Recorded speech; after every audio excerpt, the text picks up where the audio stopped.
Yeah, good, rolling. Oh, sexy. Awesome. Well, guys, welcome to another podcast to Chinsanity Show powered by 852 Web3. We got the legend here, Andy himself. Hey. Andy, you just finished the talk, right? Yeah. How was the talk? What were you guys talking about?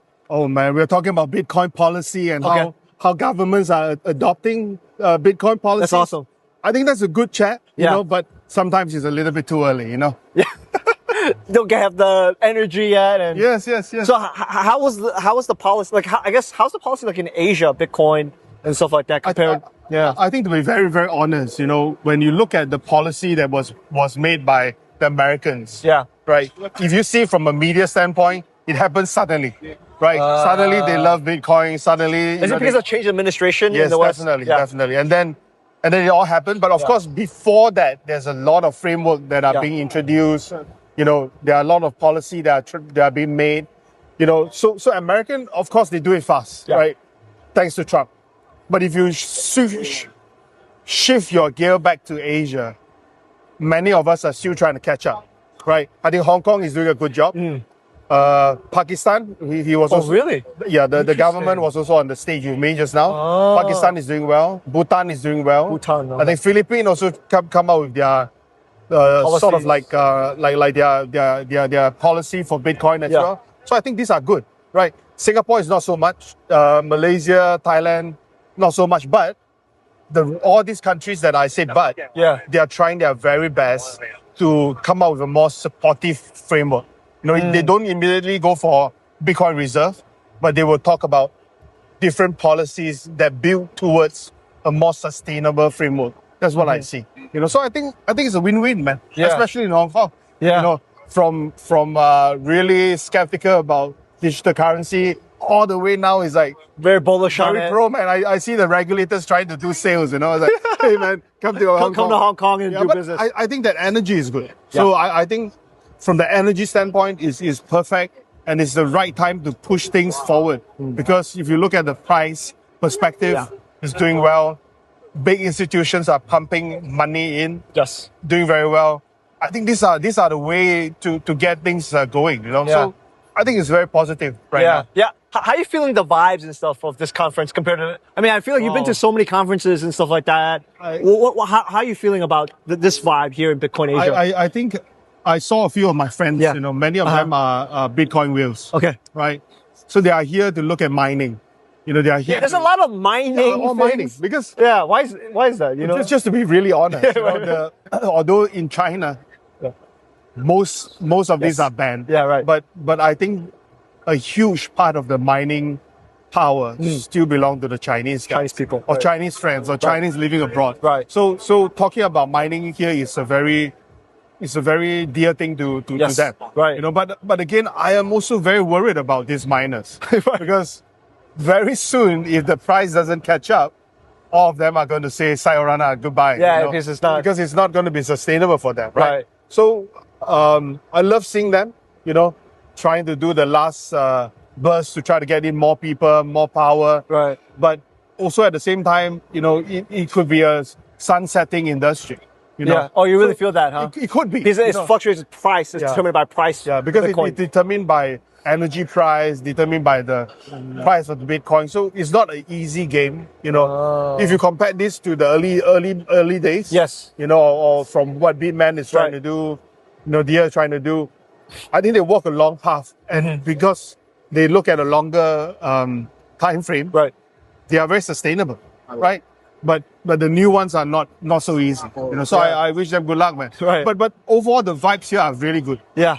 People are fun. You know, you see a lot of Chinese folks, friends from Hong Kong, from Asia. I think they are good, man. Yeah. You know, very good vibes. And if you look at the main stage, dude, there's actually a lot of people listening. Precisely, man. Yeah. It's packed. Usually it's not like that. You know that. You speak to a lot of usually when you go down, say, hi, everybody. It's like one or two people. Some say go. Some say go. Maybe some yeah. But this is really encouraging because you can see the full panel of people down there talking, taking videos, writing notes. I'm not sure if they're like trying to scold us or something, but they're all doing a good job. You know, at least you feel. Why do you think that? Why do you think there's people? What's your assumption? Why people are actually listening, participating? I think they want to learn. You know, I think they really want to learn what kind of new things they can adopt. Right. Because if you look at the mining industry in Asia part, right, is very mature, But they've been doing it for precisely for a long time. And electricity here, is not very expensive. Yeah. Right. Yeah. So if you compare it to some other countries, we are okay. So they are here to learn. They want to find out what are the new trends. And then I saw some of them, some of my friends from real long time ago, like 2018. I think they are here to also try to get some information to re-educate, their followers. Some of them are really big Bitcoiners, really big Weibo bloggers. So they are all here trying to take notes, use content to drive more engagement. Yeah, I think it's again a positive sign, man. Yeah. I mean, that's huge. I mean, again, this year I feel like crypto has been a bullish sign. I mean, again, yes. Not sure if you're going to say that when it drops below 100, but right now I think it's very bullish. Which is crazy, right? Because when Bitcoin, I think it was the highest was 69 at the last bull cycle. Yeah. And went back, I think 20. And then now we're like getting mad if it goes under 100. Well, we should try to get mad because we didn't accumulate enough. But the fact is, it's also a very dangerous game, because in the past, I think a lot of this power, lies with all these retail guys right now. But now it's all institution. You just imagine if Michael Saylor or whichever other... Is he here, Michael Saylor? I'm not sure, man. Okay. I know Eric Trump. Eric Trump. Oh, he's here today? No, not today. Tomorrow. Okay. So if you look at some of the big companies like Meta, Planet, and so forth, what if they try to sell, man? Once they sell, the downstream effect is really big. Because they are like kind of the foundation. Right. So if they start to sell, the rest will start to sell, and things will get really bad. Yeah. So we really got to see what are the possible outcomes from this huge institution buys. What is their real mandate behind their fund, right? What is the holding period? Because all these things will go all the way down to mathematics. Are they going to sell? What are the chances that they're going to sell? What are the chances they can still raise funds? So my take to my community is as long as Saylor and Tom is able to raise more money, I think the bull market will continue. But once so those guys are pretty influential in the market, you would say. Correct. And they drive what's going on. But they are the king of Bitcoin and king of Ethereum in a way.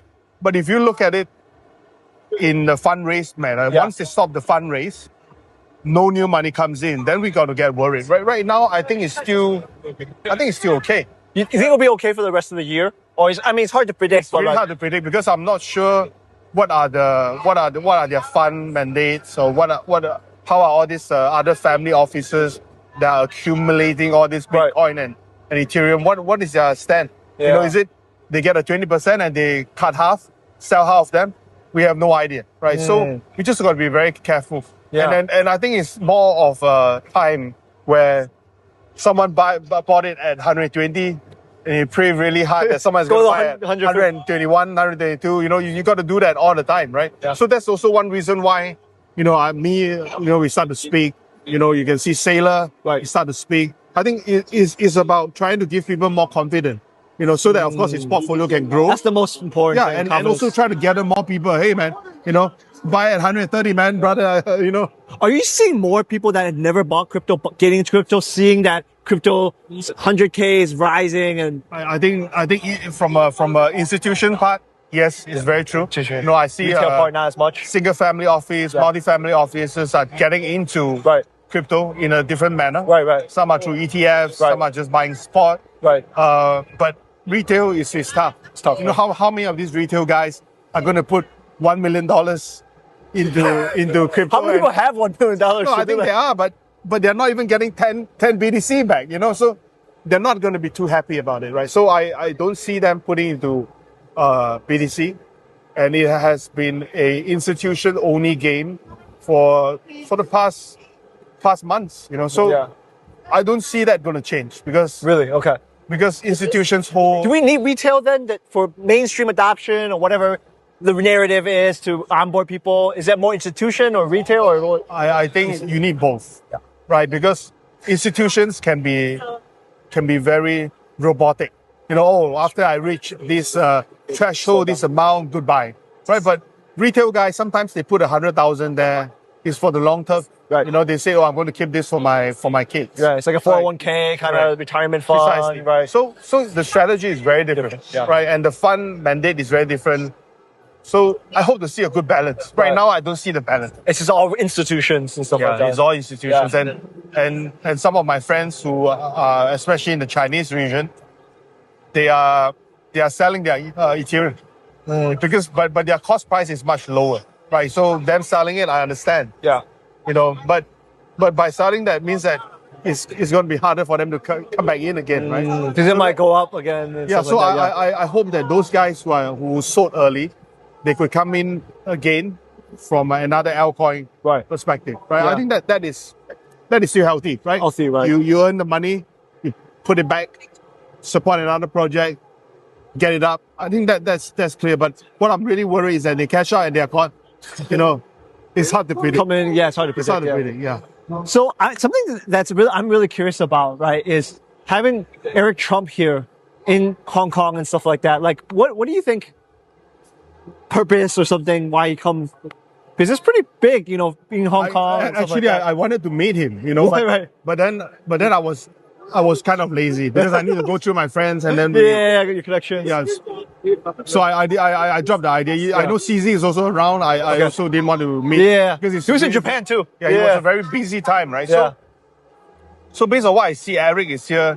I think it's mainly to support and to support Bitcoin. It's right. Globally. Correct. But I see, because every morning I write articles, right? Yes, yeah. So I see from a South Morning China Post saying that because of Eric is here, the regulators pulled out. Do you know about that? Pulled out. Like they pulled out from the keynote speech. Oh, really? Yes, it's today, this morning. So I'm not sure what's the agenda, but I think the agenda should be aligned, right? Bitcoin Asia is in Hong Kong. Eric, Trump, part of the Trump family is in Hong Kong. I think that should be a really good show, right? Instead of pulling out, I'm not sure whether it's 100% political thing or is it political. I'm not sure, but I personally felt that it should not be put out. Yeah. You know, they should I agree. Yeah. try to do it. But wasn't Eric Trump already planned in the promo already a few months ago? Yeah. All along. Yeah. We know it. I'm not sure what changed. You know. Could it be playing a game or something? I don't know, man. Could it be from the higher up, you know, asking them to stay away? I'm not sure, but whatever the case is, Hong Kong is still going to be the hub. Yes, you know, for digital asset. Right. In fact, right after this, I'm going to another event. Okay. You know, with guys in suit and tie, I assume. Yeah. It's hosted by Annam Capital. Okay. So they are going to talk about stablecoin, talk about... It's a huge topic, I feel like, in Hong Kong. I even wrote a report together with them about stablecoin. Yeah. So I hope to see more people, you know, the bankers, and see what they have in mind. Because when I go to all these banker closed door dialogue, some of the top private banks, you know, I spoke with their top executive. Yeah. I felt that they want to know more, right? They're curious about it. Correct. At the same time... Which is a bullish sign, right? It's like... It is. But how are they going to execute it? You know, how are they going to execute with their clients' money? That is another story. So I hope to see more action than just a good lunch. Yeah. Or good dinner. I hope to see more of them. You know, so Hong Kong could be one of the stops that I would make more often nowadays. Right. And see how else I could help to value add, you know, to what they are trying to do. Right. Ultimately, we have the same agenda. We need to try to bring more people in. Exactly. You know, whatever manner is fine to bring people in. You know, I think that is something that is clearly missing. Yeah. You know, in this space, everybody is playing a silos game. And Maxis, Cabal. Everybody. Yeah. You know, they work within a small group. But now is the time to really look at the bigger picture, how you can grab more funds in.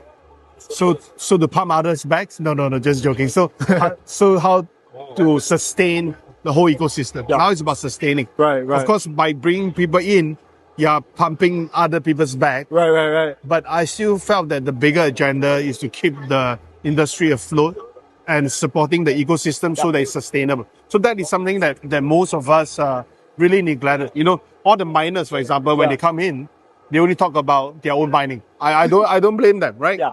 But for business and all that. Yeah. But they should all try to work together to see what is the best, most efficient way to mine. Yeah. You know, it's good for the energy department, it's good for the industry, good for environment, and it's sustainable, right? I'm really worried, you know. Yeah. Once the mining become not so sustainable, then you will ask yourself, what happened to the security, right? Who is going to do the work to maintain the network, right? So all these things is a very neat mathematics, you know, involved. You know, we just got to be very mindful. Yeah, but that's good, right? Like, was that saying like all rising tide raises all ships and stuff like that? Yes. I believe that. I mean, we're so small still in Web3 that we still need everyone to support and stuff like that. We need more people, man. To be honest, I need to see more Chinese popping up. I need to see more Indians coming up because these are all the countries with big population. Billions and billions of people, And they are all very tech savvy. So I hope to get more people to come in so that we can build this as a big family. Right. And not in silos. I think that is something that's missing from a media standpoint as well, right? So sometimes you can see that Bitcoin media, Ethereum media, like what Bitcoin magazine, and Bitcoin Telegraph. Most of them are my friends, because I contribute and so on. But my point is, you know, sometimes it's good to even gather them as like a digital asset association, you know, where everybody can be part of it. You know, they could share the right kind of topics, right kind of journalism mindset and so forth. It's all about working together. 100%, yeah. So I hope to see more of that happening. Yeah, that's cool. Well, I know we're closing, but Andy, I would love to hear your kind of like maybe your predictions for the rest of the year when it comes to crypto.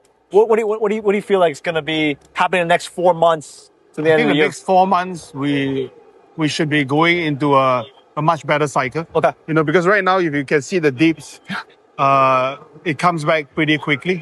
Because of the support from the institution. Right. So I think from a price perspective, it should be shooting all the way up. Perhaps ETH going to 5K? It's easy. Yeah. Even more, huh? It's easy. So BTC going to 150. I think that is a hopeful number. And then ETH going to probably about 6K. If possible. Wow. Okay. Based on the chart, I think that's you've been looking. Yeah. And then I think BNB is the one that is really crazy. That's what I've been hearing about. Yeah. Because of how the supply is controlled, how the supply has been burned. I think BNB is going to go for a really big number at the end of the year. Really nice number. Okay. So that's some offer there, guys. I hope to see that, man. CZ, if you're listening, please support him. Support all my friends here. 852 Chinsanity, Andy. But dude, Andy, it's been amazing. It's always good, always knowledgeable, always love to have convo. And come on my spaces too. Yeah. We'll love to. Again, appreciate it, Andy. Thanks, bro. Thanks, guys. We'll see you next time.